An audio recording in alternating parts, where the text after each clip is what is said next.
lagi, lebih berkenan lagi kepada Tuhan. Amin, saudara.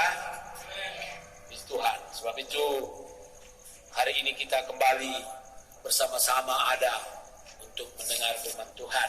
Mari kita sama-sama bangkit berdiri kembali. Kita sampaikan kembali pengakuan kita, komitmen kita, iman kita, harapan kita kepada Tuhan. 2, 3. Saya berada di hadapan hadirat Tuhan, menawarkan setiap pikiran saya pada Yesus Kristus. Saya menolak setiap pikiran iblis dan roh jahat di dalam nama Yesus. Dan saya membiarkan pikiran Kristus yang datang melalui Alkitab menguasai saya, sehingga saya berubah menjadi serupa dengan Yesus Kristus. Amin. Silakan duduk, saudara. Hari ini kita kembali melihat bagaimana terang firman Tuhan, kehidupan di dalam keluarga dan juga dalam keluarga Tuhan tentunya. Sebagai anak-anak Tuhan, sebagai keluarga dalam keluarga kerajaan Tuhan, bagaimana kita hidup. Firman Tuhan hari ini saya ambil dari Lukas pasal yang ke-7. Lukas pasal yang ke-7.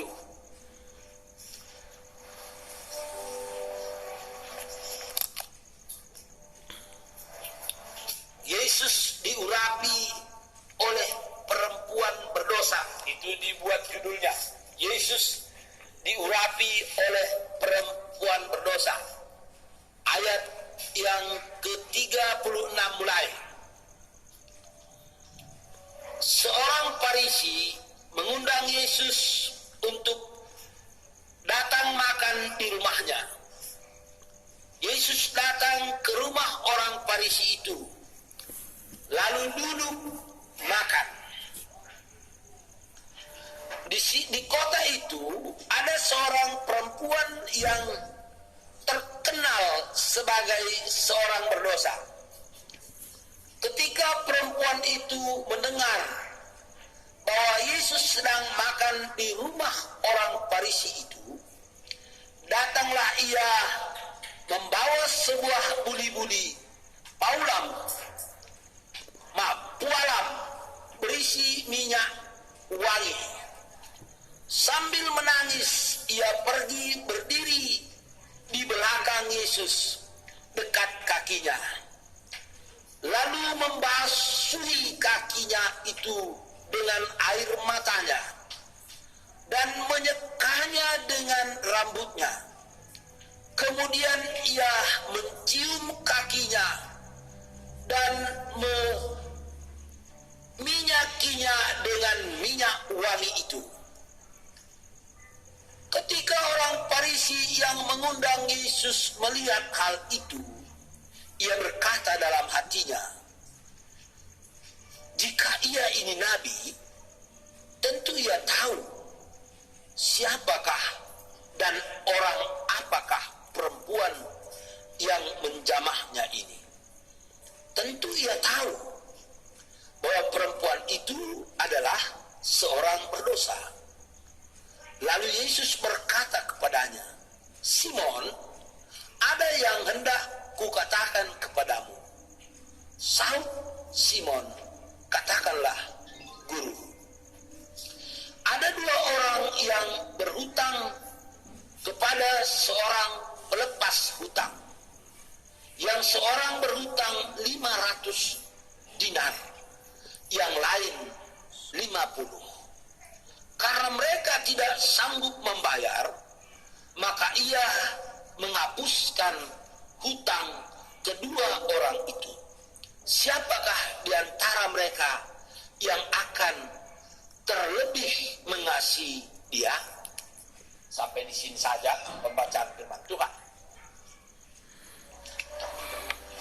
Yang mana tema firman Tuhan hari ini yang harus dan oleh pertolongan Roh Kudus anak-anak Tuhan aplikasikan dalam hidup.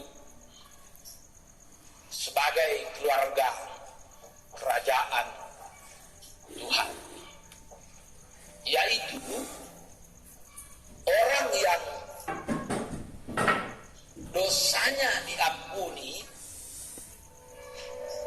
maka dia akan mengasihi. Jadi aplikasi dosa diampuni adalah mengasihi. Amin, saudara. Semakin seseorang merasa ini sudah menyangkut fakta dalam kehidupan dan juga menyangkut kesadaran orang, jadi semakin orang merasa dosanya semakin banyak diampuni, maka kasihnya lebih banyak lagi. Begitulah dari pembacaan firman Tuhan ini diajarkan kepada kita. Jadi kalau ada orang mengatakan dosa saya diampuni banyak oleh Tuhan, tetapi dia tidak mengaplikasikan dirinya dengan mengasihi secara banyak, nah ini menjadi pertanyaan. Jangan-jangan orang ini tidak benar berkata-kata. Nah, dari kisah ini kita dapat melihat kebenaran konsep ini. Kebenaran dari kenyataan apa yang diperbuat oleh perempuan ini. Kisah ini atau drama ini mengisahkan ada seorang Farisi mengundang Yesus makan di rumahnya. Dan kalau kita baca selanjutnya perikop ini, dia pun mengundang orang-orang lain yang sejawat dengan dia. Dan dia mengundang Yesus. Waktu itu memang dalam kehidupan Yesus sudah mulai menanjak. Kalau saya katakan pamornya begitu, makin menanjak pamornya, makin terkenal dia, walaupun makin banyak musuh-musuhnya. Maka Simon mengundang dia. Kalau kita amati di sini, Simon ini sesungguhnya masih ragu Yesus itu sebagai nabi sekalipun.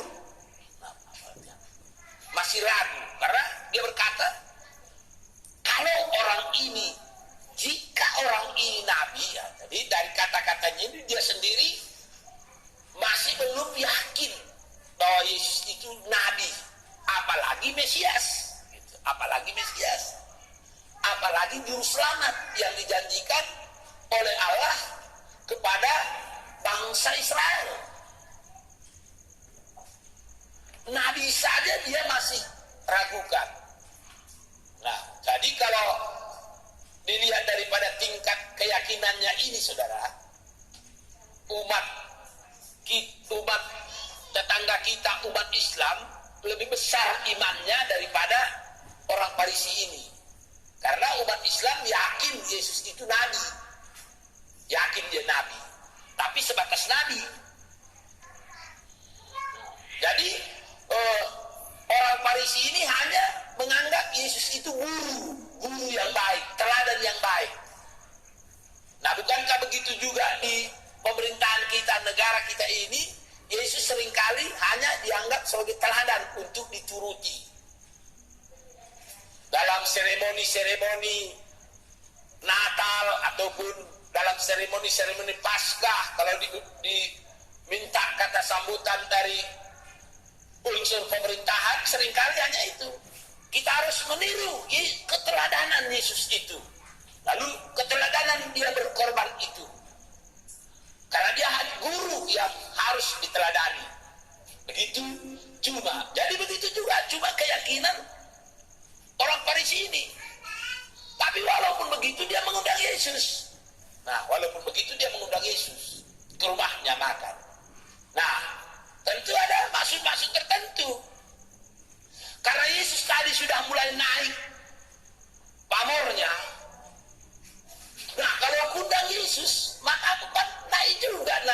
pamorku di hadapan teman-temanku. Nah, jadi motifnya tidak benar sebenarnya. Tidak benar motifnya, belum benar motifnya mengundang Yesus. Kalau kita lihat nanti perkataan Yesus kepadanya, makin jelas bahwa dia memang belum menghargai Yesus dengan sepantasnya. Sebab ketika Yesus masuk ke rumahnya, dia tidak menyuruh pelayan membasuh kaki Yesus. Sebagaimana dalam tradisi orang Yahudi ketika itu, kalau ada seorang tamu yang diundang, yang dihormati, dihargai, maka disuruh tamu itu kakinya dibasuh oleh hamba ataupun budak daripada tuan rumah. Ini tidak dilakukannya. Waktu dia masuk ke rumah pun, dia tidak mencium tamunya ini, tidak mencium tamunya ini. Itu adalah tradisi-tradisi bangsa Yahudi. Kalau tamu datang, yang terhormat dicium, cipika-cipiki begitu. Ini tradisi ya, ini tradisi yang kita bisa aplikasikan dalam hidup kita dengan cara yang lain. Kalau kita merasa tamu kita itu terhormat bagi kita, kita hormati. Dan dia tidak meminyaki kepala Yesus. Ini yang mempunyai maksud. Di satu sisi masuk tradisi, di sisi lain kalau dia meminyaki Yesus, mengurapi Yesus, itu tanda dia percaya Yesus itu adalah Mesias yang diutus oleh Allah. Begitu. Ini kebenaran-kebenaran ini menjadi pembelajaran bagi saya dan saudara. Kalau dia urapi Yesus, maka dia yakin, dia menaruh keyakinan Yesus ini Mesias. Karena dia tidak meyakini Yesus ini sebagai Mesias, maka dia tidak mengurapinya. Tidak mengurapinya. Jadi nampak sekali memang dia mengundang Yesus ini demi kepentingannya. Demi kepentingannya. Bukan demi kepentingan Yesus dan kerajaannya, saudara. Tapi walaupun begitu, Yesus datang ke undangan itu. Itulah pribadi Yesus.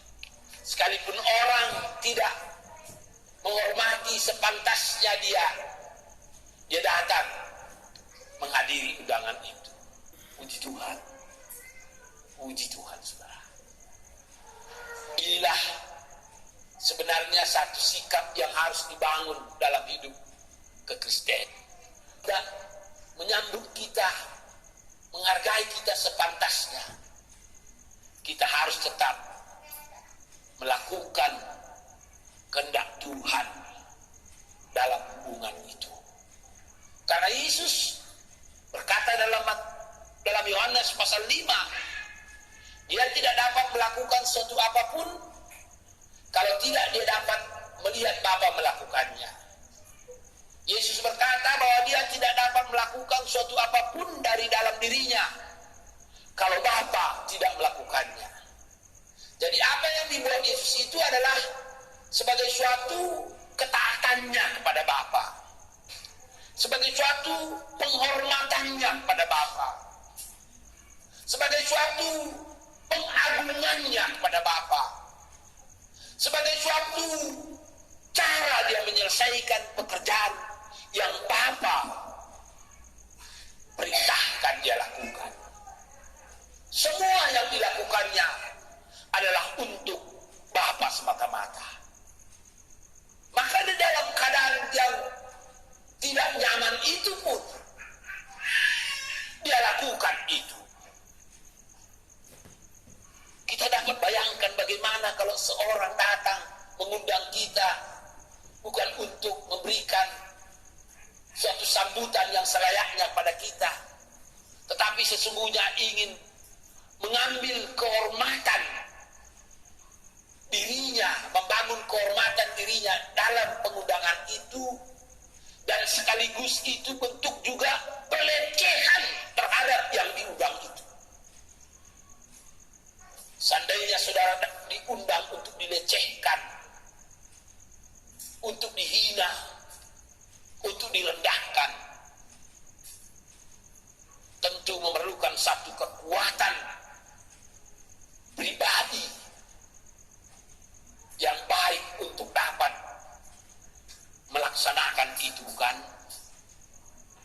Itulah yang dilakukan oleh Yesus. Jelas-jelas dia, kalau saya amati di situ, dilecehkan dia. Karena tidak dibasuh kakinya. Tidak diberikan sambutan ciuman. Dan tidak diminyaki kepalanya. Itu menurut pandangan saya pelecehan baginya. Tapi begitu pun dia hadiri undangan itu. Haleluya Tuhan Yesus. Pribadinya inilah yang aku mau terus bertumbuh dalam hidupku. Walau mungkin tertatih-tatih. Walau mungkin jatuh bangun. Tetapi konsep ini ku mau praktikan dalam hidupku. Dan ku ajarkan kepada jemaat yang Tuhan percayakan untuk ku ajari. Supaya bersama-sama kami bertumbuh dalam pribadi ini. Dalam konteks lain, kalau kita dilecehkan, dihina pun, kita harus berlaku sepantasnya. Sebagaimana Tuhan mau kita berlaku dalam kehidupan itu. Amin, saudara. Puji Tuhan. Lalu kita melihat kedua, bagaimana perempuan ini dikatakan terkenal karena dosanya. Tapi kalau saya amati ini, sesungguhnya dia sudah sebelumnya mendengar tentang Yesus, mendengar tentang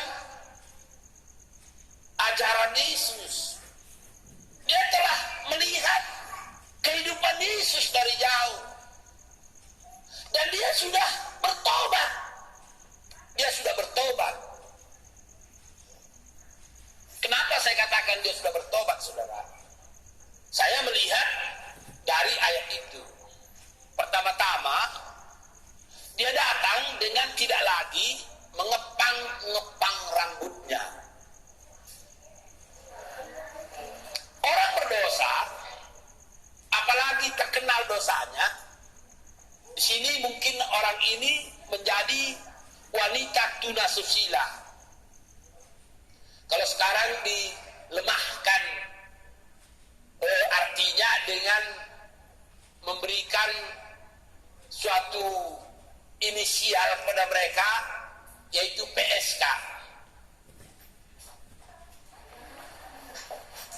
Pekerja seks komersial. Sebenarnya inisial ini nggak tepat. Karena nggak ada sebenarnya pekerja mereka itu. Tetapi kalau wanita tunasusila itu memang pas nama mereka saat ini. Kalau lebih kasarnya lagi, seperti yang baru-baru ini viral, lonte. Itu memang kasar sekali. Tapi itu yang diucapkan oleh beberapa orang dalam beberapa hari ini yang viral.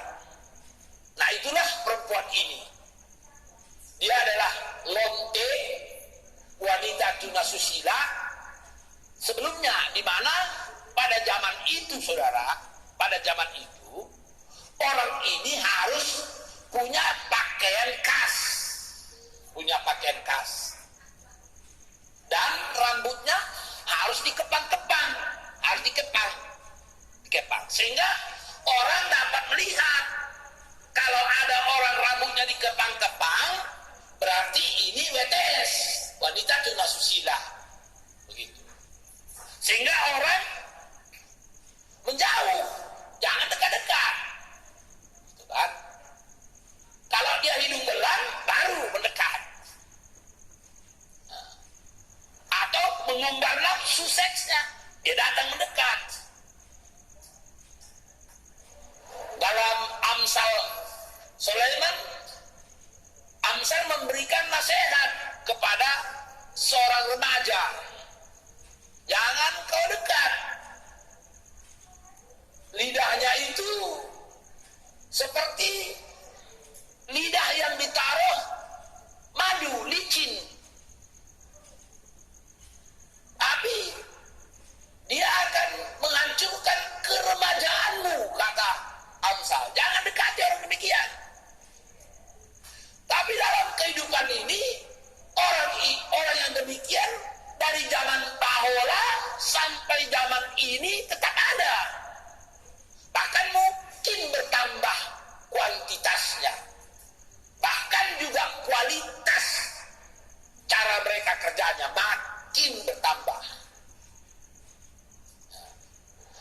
diceritakan orang ini sudah mengurai rambutnya. Nah, dia mengurai rambutnya. Kalau kita baca nanti, dia mulai dikatakan mau menghapus ataupun mengelap kaki Yesus dengan rambutnya yang terurai, bukan lagi terkepang-kepang. Nah, dari fakta inilah saya menafsirkan ataupun memahami perempuan ini sudah bertobat. Sudah bertobat. Tapi walaupun sudah bertobat, tentu bekas-bekas kehidupannya itu masih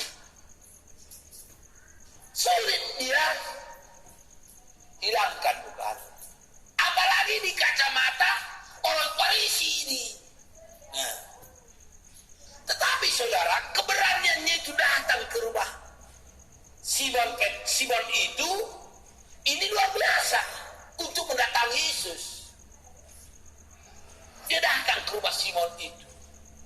Bayangkan kalau saudara sedang melakukan satu pesta menyambut orang besar, tetapi saudara tidak menganggap besar karena saudara bukan menghargai orang itu, tetapi ingin mengambil keuntungan dari pertemuan itu, pesta itu. Dan saudara undang teman-teman sejawat saudara, teman-teman teman-teman koneksi Anda undang.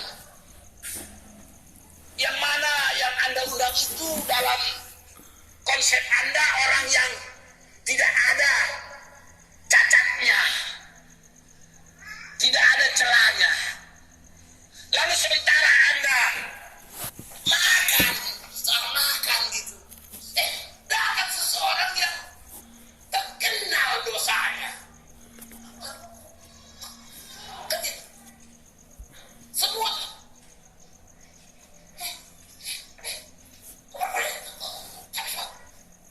karena Yesus pun tidak terusik masuk, tapi dalam hatinya ini mengintervensi acara kita ini mengganggu acara kita ini, kan begitu kan?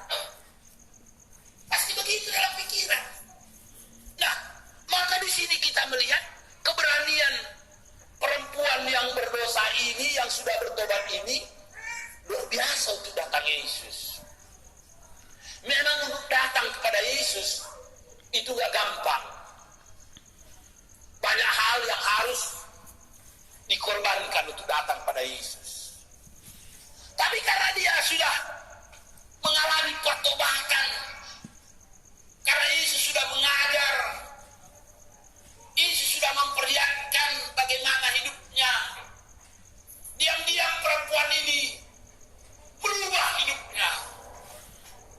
Diam-diam perempuan ini meninggalkan perbuatan dosanya. Diam-diam perempuan ini menyesali kehidupannya. Mungkin dia sudah mencucurkan air mata di tempat-tempat tersembunyi. Penyesalannya akan tindakannya. Dan dia mau merubah hidupnya dengan satu tanda. Dia tidak lagi mengepang rambutnya, tetapi dia sudah mengurai rambutnya. Tentu orang akan bertanya, kenapa kau urai rambutmu? Hai pelacur! Mungkin begitu orang bertanya. Ya mungkin diam. Engkau tidak tahu batinku. Orang itu yang mengubah aku. Dia Yesus itu yang mengubah hidupku. Aku diam-diam berubah. Begitu yang dialami oleh perempuan ini. Dan ini yang mau terjadi dalam kehidupan kita. Karena bagaimana bejat pun hidup kita, Tuhan mau menerimanya kalau kita datang dengan sungguh-sungguh, bertobat sungguh-sungguh, dan mau diubah oleh Tuhan. Amin, saudara. Dia datang.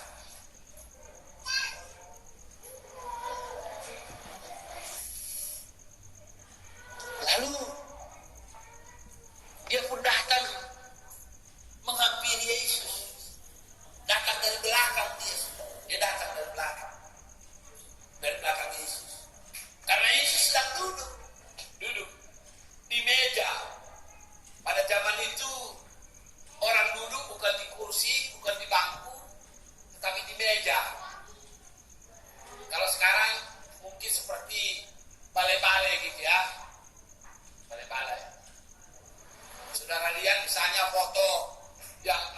lukisan yang dibuat oleh Da Vinci tentang perjamuan kudus, maka mereka duduk di meja begitu. Nah, jadi kalau duduk di meja biasanya kalau orang Yahudi duduk, dia begini saudara. Walaupun tidak asal tunjukkan ini, dia duduk begini. Ini dia duduk di meja itu. Meja duduk begini. Jadi kakinya di belakang. Kakinya di belakang. Nah, beginilah cara mereka duduk. Maka di sini, maka perempuan ini datang dari belakang. Dia tidak berani menghadap Yesus. Wajahnya tidak berani dia pandang. Karena sangat mulia bagi dia, Yesus itu. Sangat agung bagi dia. Maka dia dari belakang datang.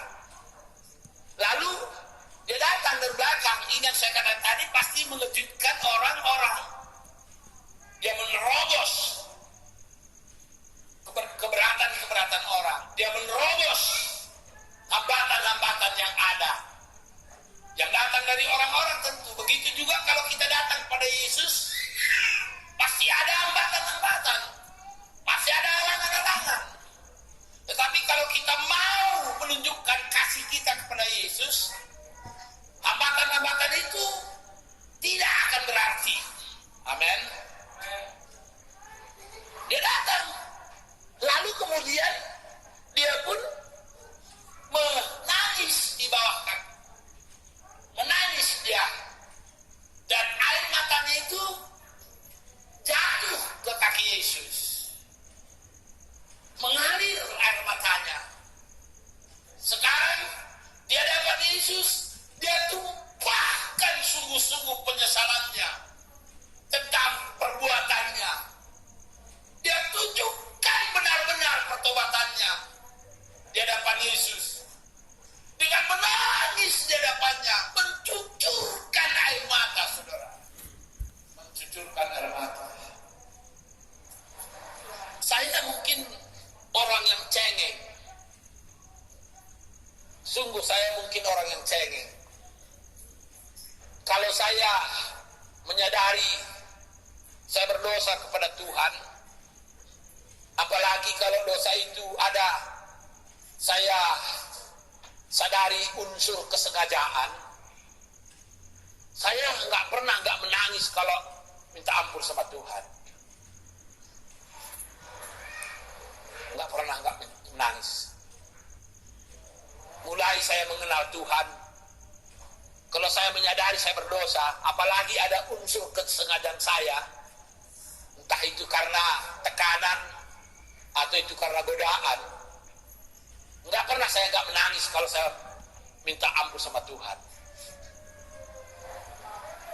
Saya nggak tahu saudara, tetapi saya percaya kalau orang sungguh-sungguh sadar dan dia menyesal akan dosanya, saya percaya dia akan menangisi akan kesalahannya. Tapi kalau orang tidak sadar dia salah, memang sulit.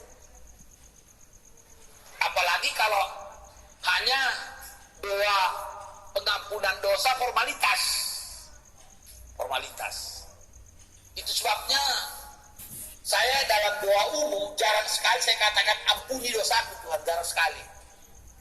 Karena bagiku pengampunan dosa itu pribadi. Jarang sekali aku mengatakan di depan umum.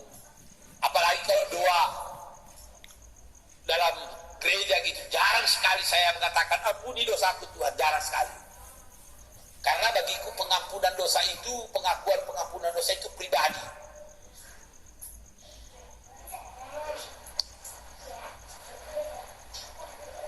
Memang doa agama bisa begitu, doa agama. Minta ampun di depan umum. Tapi kalau ada suatu seremoni yang khusus dalam gereja, ketika hamba Tuhan dipakai Tuhan untuk memanggil anak Tuhan yang dalam konteks untuk mengaku dosanya di depan, itu beda. Dia mungkin bisa datang ke depan dan menangis di hadapan Tuhan, di hadapan nama Tuhan, di hadapan nama Tuhan. Dan saya secara pribadi memang jarang membuat liturgi demikian. Tetapi kalau ada anak Tuhan yang menyadari dosanya sungguh-sungguh kepada Tuhan dan dia didorong oleh Roh Kudus untuk mengaku di depan, itu pun tidak masalah. Tidak masalah. Tidak masalah. Saya pernah begitu. Satu kali saya melayani di Tanah Karo, di tempat teman. Pada malam hari jam 2 pagi saya bangun karena saya dengar suara orang berdoa. Dia mungkin jam 1 sudah berdoa, yaitu Ibu Gembala Senior. Ibu Gembala Senior. Karena ketika itu sudah diserahkan kepada anaknya penggembalaan yang sudah menikah. Lalu ibu ini suaminya sudah meninggal, maka dia sebagai Ibu Gembala Seniornya. Maka dia berdoa. Lalu saya pun mendengar suara doanya itu. Lalu saya pun bangun, lalu saya turun dari tempat tidur, saya berlutut. Saya pun berdoa. Sekitar 1 jam saya berdoa, saya tidur kembali. Waktu saya tidur, saya bermimpi, saudara. Saya bermimpi ada orang yang bermasalah dengan temannya mengenai batas tanah. Mengenai batas tanah. Ada masalah dengan batas tanah. Lalu ada orang lain yang pihak ketiga ikut mencampuri. Entah siapa dibela, entah siapa disalahkan, nggak tahu. Tapi ada 3 orang begitu, saya mimpi itu. Setelah saya bangun, saya pun bertanya kepada Abah Tuhan ketika kami mau masuk ke gereja. Saya bertanya, Bro, adanya masalah tanah di antara jemaat ini yang berselisih tentang batas tanah, aku bilang. Lalu hamba Tuhan ini menjawab secara diplomasi, di mana sih tidak ada masalah-masalah gitu. Bang, katanya, dikatakan sama Bang, kata sama saya. Itu diplomasi. Di mana sih nggak ada masalah-masalah gitu. Oh iya. Nah waktu saya khotbah, saya di tengah khotbah saya ceritakan itu mimpi saya. Lalu saya katakan, saya tidak diberitahu Tuhan dengan jelas. Mimpi ini ada benarnya di sini. Mimpi ini tidak diberitahukan Tuhan, ada kasus di jemaat ini. Nggak saya katakan begitu, karena nggak diberitahu Tuhan jelas. Tetapi Tuhan pun ingin barangkali menyampaikan ini karena kasih Tuhan, agar kalau ada di sini kasus ini terjadi, ini bentuk kasih Tuhan kepada saudara, supaya saudara bertobat dari perselisihan ini. Jangan harta lebih ditinggikan daripada persahabatan. Jangan lebih dihargai harta daripada manusia. Dan kalau itu terus dipertahankan, Anda akan dihukum Tuhan. Dan kalau Anda terus dipertahankan, Anda akan masuk neraka. Saya bilang begitu dalam apa saya. Kalau seandainya, kalau tidak, puji Tuhan, ini hanya sebagai satu peringatan. Saya bilang begitu. Lalu, kalau saudara ada kasus itu, mengakulah kepada Tuhan. Minta ampunlah kepada Tuhan. Nah, lalu kemudian saya serahkan kepada hamba Tuhan ini untuk melanjutkan acara itu. Lalu hamba Tuhan ini minta jemaat berdiri, kita nyanyikan nyanyian pujian, menyanyi. Saya buka mata saya. Saya ingin melihat, benarkah mimpi itu ada benarnya dilaksanakan secara umum. Saya lihat. Lalu saudara, saya melihat ada seorang ibu mendatangi seorang ibu lagi. Dia mau peluk ibu ini. Dia mau peluk, tetapi ibu ini tepis. Ditepisin tangan. Tapi ibu ini terus peluk. Terus peluk. Ditepis lagi. Tapi ibu ini peluk terus. Akhirnya orang ini kemudian berangkulan. Nangis mereka. Nangis mereka. Nangis mereka. Nangis mereka. Itu bentuk pengakuan yang mereka akui kepada Tuhan salah mereka. Dan mereka mau bertobat. Nangis mereka. Lalu kemudian mereka datang dua-duanya ke satu tempat ibu lagi. Mereka buat juga begitu. Tapi video tepiskan juga. Dan mereka terus berusaha memeluk. Tepiskan lagi. Mungkin sampai 2-3 kali ditepiskan. Tapi terus mereka usaha peluk. Akhirnya ibu yang keras hati tadi luluh. Akhirnya dia pun ikut berpelukan. Menangis. Lalu tiga-tiganya datang ke depan. Tiga-tiganya datang ke depan. Nangis mereka depan. Mereka berlutut di depan. Karena Roh Kudus bekerja. Dan mereka meresponi. Lalu datang hamba Tuhan. Sekarang waktunya abang menumpangkan tangan. Saya turun. Saya katakan, berkat Tuhan telah turun atasku. Karena engkau meresponi firman Tuhan. Dalam hatiku, pada Tuhan, inilah orang yang berselisih suasana Tuhan dalam hati. Bisa saja terjadi begitu. Bisa saja berubah satu liturgi dalam ibadah. Tapi kalau itu tidak terjadi di situ, bisa terjadi di rumah,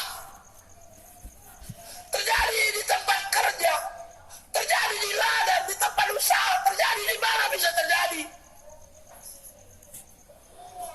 Yang mana ada penyesalan sungguh-sungguh, menangis dia di bawah kaki Yesus.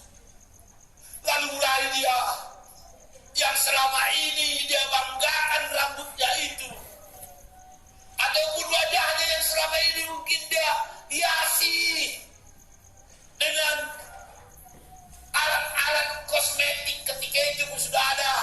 Dia hiasi untuk menggoda lelaki hidung belang.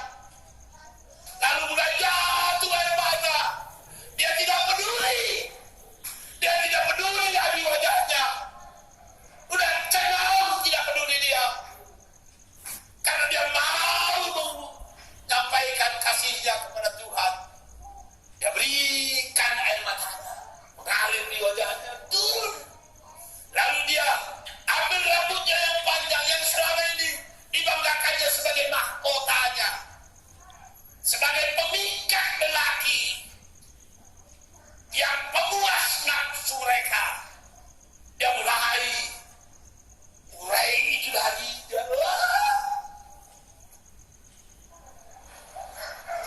Dia tidak puas itu.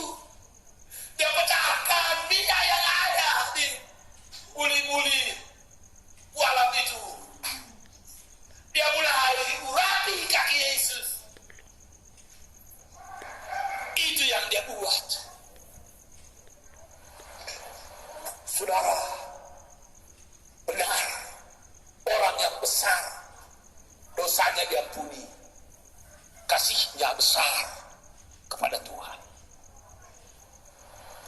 Dan inilah yang seharusnya terjadi dalam kehidupan kita.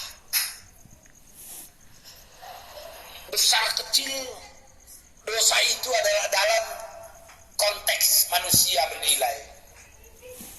Tetapi dalam konteks Bapa, dosa itu sama. Artinya digambarkan seperti utang. Seperti utang, saudara. Yesus katakan dalam paparannya kemudian, Simon, aku ingin memberitahukan sesuatu kepadamu. Katakanlah aku. Karena Yesus mengetahui hati Simon tadi. Dalam hati Simon, perempuan ini sungguh-sungguh besar dosanya. Bahkan mungkin dalam hati Simon, saya tidak berdosa. Tetapi Yesus berkata, saudara, ada dua orang yang memiliki utang 1.500 dinar, 150 dinar.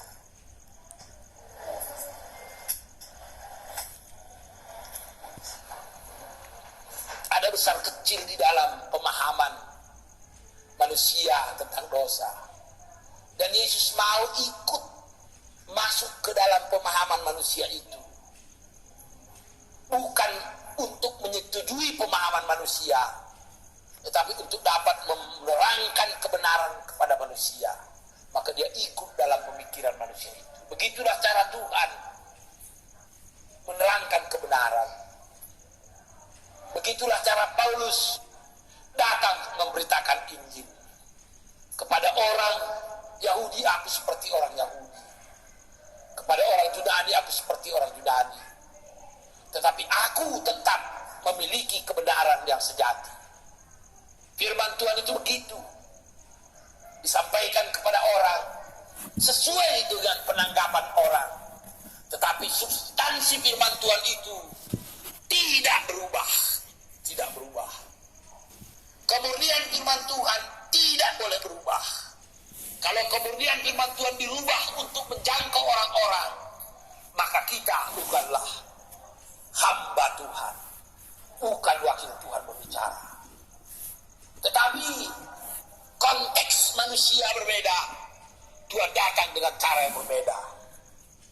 Dan dalam konteks ini dia seolah-olah setuju ada dosa besar dan dosa kecil. Tetapi kalau kita lihat ayat pembacaan kita tadi, maka walaupun yang 50 dinar dan yang 500 dinar sama-sama tidak dapat membayar utangnya. Itu intinya, sama-sama tidak dapat membayar utangnya. Artinya, sekecil apapun dosa kita, kita tidak dapat bayar dengan apapun. Ini kebenaran Injil. Tidak ada kita dapat bayar dengan perbuatan baik kita, dosa kita yang telah kita buat. Artinya, dosa kita bukanlah ditimbang nanti oleh pengadilan Tuhan, bahwa dosa kita itu nilainya sekian, perbuatan baik kita nilainya sekian. Maka kalau nilai perbuatan baik kita lebih banyak, maka kita masuk surga. Dan kalau perbuatan baik kita lebih sedikit, kita masuk neraka. Bukan. Dalam kebenaran Injil, dosa kita tidak bisa kita bayar. Tetapi Yesus sudah datang, mati di atas salib, membayar utang dosa kita. Membayar utang dosa kita. Sehingga kita dianggap benar di hadapan Bapa. Kita dijadikan di dalam pandangan Bapa orang benar. Orang benar. Dalam hal ini, dosa yang kita buat sebelum kita mengenal Yesus sebagai Tuhan dan Juru Selamat, maupun saat kita berjalan mengiring Dia, bahkan nanti besok, lusa, dan sampai kapanpun kita mati, dosa kita sudah dibayar lunas oleh Yesus di atas salib. Haleluya. Yang perlu kita baharui adalah sifat dosa yang ada dalam diri kita. Karakter dosa yang ada dalam diri kita, kitalah yang memperbaharui. Dan inilah diperlihatkan sedikit oleh wanita ini. Dia datang dengan mengasihi Yesus, mengorbankan kemuliaannya, mengorbankan wajahnya, mengorbankan minyak narwastu yang dia miliki, yang menurut orang-orang penafsir, minyak narwastu itu seharga lebih kurang 1 tahun dia bekerja, saudara. 300 dinar lebih minyak narwastu itu. Kalau orang pekerja biasa, pada waktu lalu saya sampaikan, adalah pasukan infanteri dalam kesatuan tentara, upah prajurit infanteri dalam kesatuan tentara itu 1 dinar 1 hari. Dan orang yang bekerja dengan di lapangan, yang di kebun anggur yang diciptakan oleh Is juga, maka 1 dinar 1 hari. Dan 1 dinar ini pada masa itu sudah cukup memenuhi kebutuhan hidupnya untuk 2 orang. Kebutuhan hidup untuk 2 orang. Dan kebutuhan tambahan yang sederhana sudah cukup. Sudah cukup. Artinya sudah pasti lebih daripada UMR gitu ya. Lebih besar dari UMR. Karena sekarang kalau UMR kan orang kalau hanya UMR gaji kita nggak cukup kita untuk 2 orang. 1 orang aja sudah ngepas sekali. Mau beli es krim pun kadang-kadang sudah berpikir gitu kan, berpikir beli es krim, apalagi kalau beli yang lainnya. UMR. Puji Tuhan negara kita terus memperhatikan gaji para buruh, dan ada tambahan-tambahan dalam masa Covid gitu kan. Sebentar lagi guru-guru honor pun, dosen-dosen honor pun akan mendapatkan juga tambahan subsidi juga. Saya baca di media sudah ada lagi program untuk itu. Selama ini pekerja-pekerja yang upahnya atau penghasilannya di bawah 5 juta katanya. Artinya kalau 5 juta penghasilannya pas-pasan lah hidupnya itu. Pas-pasan lah satu keluarga 5 juta. Kalau 1 istri 2 anak 5 juta pas-pasan lah. Gak bisa nambah apapun. Paling bisa nambah sandal lah. Kalau nambah sepatu yang lebih mahal gak bisa. Apalagi kalau menambah sepeda motor gak bisa gitu. Jadi kalau Anda bekerja dalam kehidupan, Anda dapat manage kehidupan, lalu Anda bisa membeli 1 sepeda motor, berarti Anda sudah lebih daripada orang yang bergaji 5 juta gitu. Udah bergaji 5 juta. Dalam perhitungan pemerintah, orang yang bergaji 5 juta tidak bisa menambah apa-apa. Tidak bisa menambah apa-apa, saudara. Kalau dia sudah satu keluarga. Kan, jadi kalau saudara dalam usaha ini, saudara bisa membeli 1 sepeda motor tambahan misalnya, itu sudah lebih Anda bergaji 5 juta bagi orang umum. Mungkin Anda tidak bergaji 5 juta, tetapi Anda bisa memanage keuangan Anda, sehingga Anda bisa sisihkan, lalu Anda bisa beli sepeda motor untuk alat transportasi kerja saudara. Kalau enggak, maka terdengarlah dit kan gitu. Kredit gitu kan. Kredit gitu kan. Tapi karena terpaksa itu pun harus lakukan, kredit pun harus lakukan begitu kan. Daripada nggak ada alat transportasi, bukan untuk kemewahan. Nah, perempuan ini gaji pendapatan 1 tahun itu, kurang lebih 1 tahun itu ditumpahkan karena bentuk kasihnya kepada Tuhan. Dia tumpahkan begitu gajinya 1 tahun. Perjanjian lama, saudara, perjanjian lama mengajarkan kepada umat Israel, kalau mereka bekerja, lalu kalau mereka awal bekerja dapat hasil awal bekerja, maka perjanjian lama mengajar bangsa Israel untuk memberikan buah sulung hasil daripada pekerjaan mereka itu, buah sulung. Itu sebagai wujud kasih mereka kepada Yahweh, kepada Bapa surgawi itu. Sebagai suatu wujud mereka mengasihi, diberikannya buah sulungnya. Dan orang yang percaya melangkah dengan iman, saya percaya Tuhan perhitungkan. Walaupun tidak langsung, tapi saya percaya Tuhan perhitungkan. Saya memang tidak mengajarkan secara ketat di situ, karena saya mengajarkan hati. Orang yang mengasihi Tuhan tidak perlu hitung-hitungan. tidak perlu hitung-hitungan. Tetapi walaupun begitu dia belajar hitung-hitungan awalnya nggak mengapa.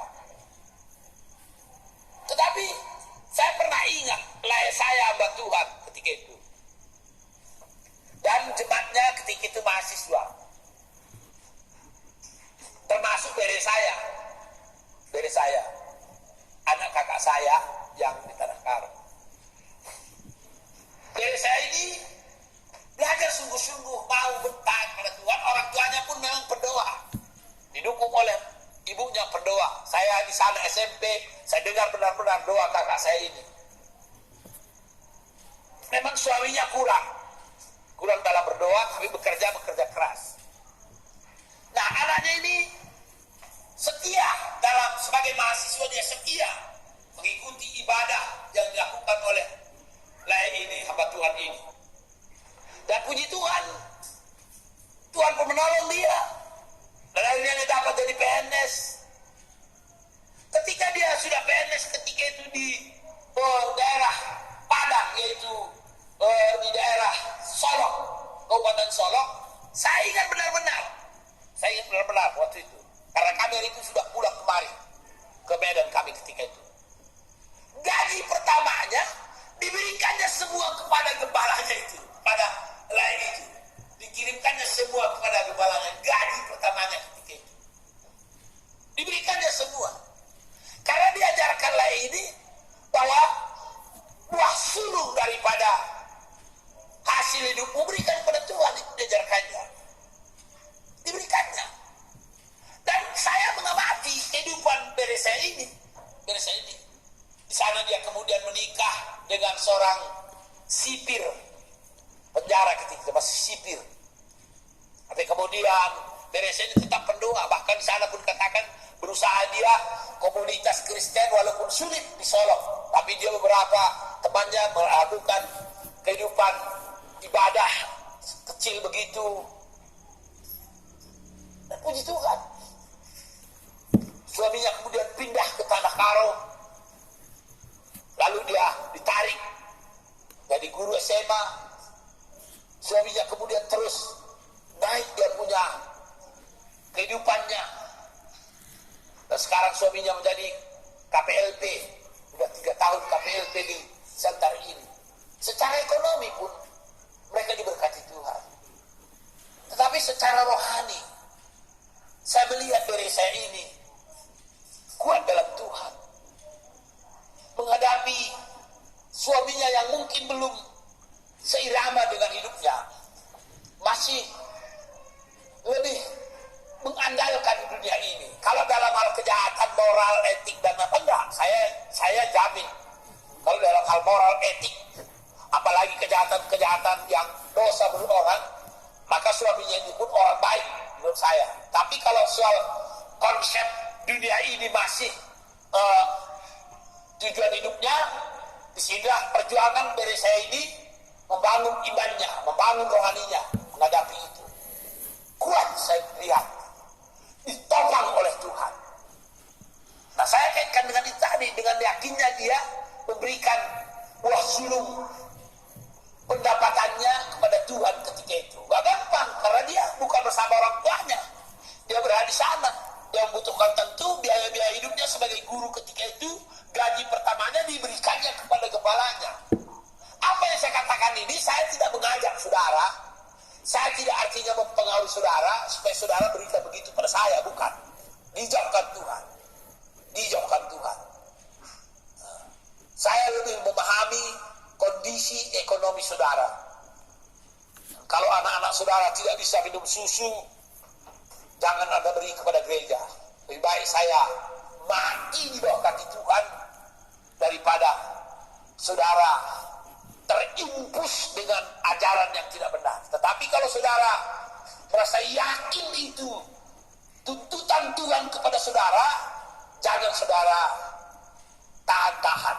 Jangan saudara tahan-tahan. Karena Tuhan melihat hati kita memberi. Begitu kita melihat perempuan ini. Jadi intinya kita melihat di sini bagaimana orang yang diampuni dosanya nyata sungguh-sungguh kasihnya kepada Tuhan. Haleluya. Yang dapat diaplikasikan di tengah-tengah kehidupan sesama dia suami istri, dalam anak-anaknya. Karena dia akan melihat dosa aku besar diampuni Tuhan. Masakan dosa saudaraku, kelakuan saudaraku tidak kuampuni. Dan bukan hanya mengampuni, dia akan mengasihi sungguh-sungguh lebih lagi dari hari-hari. Ketika dia mendengar firman Tuhan, dia akan bertambah lagi mengasihi. Sehingga sungguh-sungguh kasihnya itu mengalir bukan saja di tengah-tengah keluarganya, tetapi juga mengalir di tengah-tengah masyarakat yang ada, mengalir melalui sarana-sarana yang ada, saudara. Pasti itu kalau kita biarkan firman Tuhan hidup dalam hidup kita, dia akan mengubah kita, dia akan membangun kita, dan semuanya ini akan menjadi harta kekekalan yang kita simpan di sorga. Itulah firman Tuhan. Bekerjalah bukan untuk yang fana, tetapi apa yang baka itu. Kumpulkanlah hartamu di sorga. Bukan harta yang di dunia ini kita bawa ke sorga, tetapi karakter kita yang berubah, yang makin hari makin mengasihi dengan segala resiko apapun, karena kita melihat Yesus yang telah mengasihi.